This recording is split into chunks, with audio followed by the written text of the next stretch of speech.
We don't necessarily benchmark it against other gaming companies because there's not really anyone else doing this that I'm aware of. But when you look at a company like Spotify and you see, okay, they're converting, 35-40% of their customers or active users to paying subscribers, like we're beating that benchmark. And so it feels like we're doing a good job of nudging people to subscribe.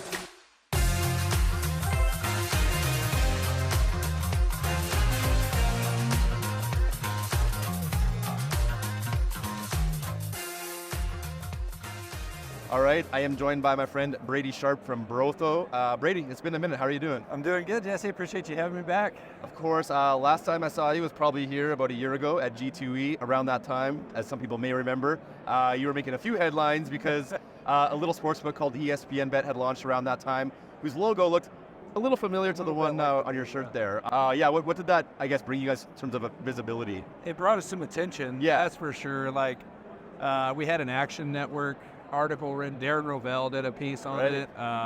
We had some of so I'm from Arkansas, so we had some of the state media publications pick that up, and honestly it was sort of a good thing, bad thing. It landed us in the regulator's office in Arkansas, but we got to go pitch our business, and they supported it. So we came away from that, I think, actually in a lot stronger position, not having anything to do with the ESPN Bet piece of it, but just from an awareness, a PR perspective, like it actually was I think it was a good thing. But yeah, we haven't done anything with the B yet. My wife, every time we're watching like Monday Night Football and she sees the ESPN Bet logo, it's like, recognize that from somewhere. So we still see flashes of it. That's awesome. Look, you were on the podcast ages ago, at least a couple of years ago now. For anybody that either hasn't caught that episode or is unfamiliar with BroThrow, just give us a quick high concept pitch. What are you and your team building? Yeah, I think if you wanted to put us in a bucket, we are a peer-to-peer social operator. The unique thing about BroThrow is we're building a subscription model business around providing the platform for users to bet directly against each other with no vig, true no vig, no commission,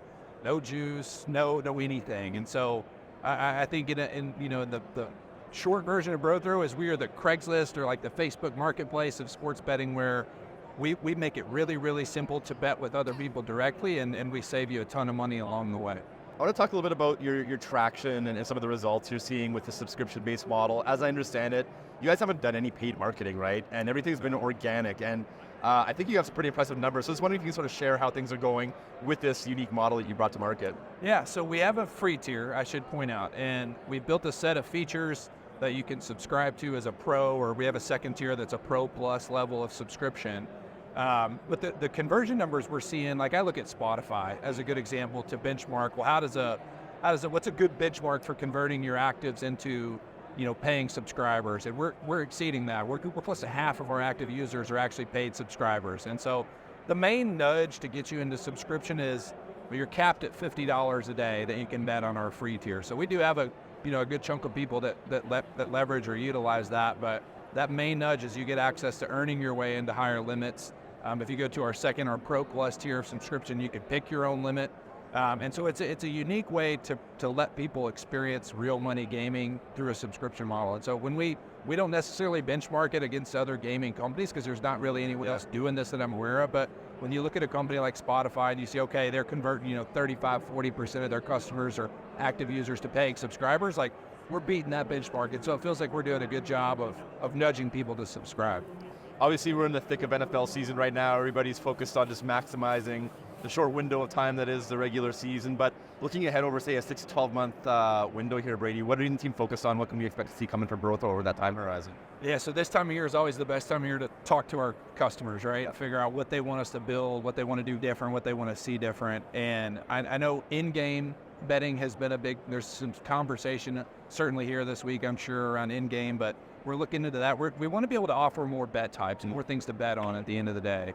And so we're working on actually a pretty neat strategic partnership deal right now with a development company that would be a huge unlock for us in terms of going out and building some of these features that our users are requesting that we know have demonstrable return on investment. So, if we get to, the end of the football season and we've got a deal in place where we've now unlocked a big supply of development resources, then I would look for us to be building a lot of new features and bolting them onto what I would say the core is kind of mature, right? The core product is there.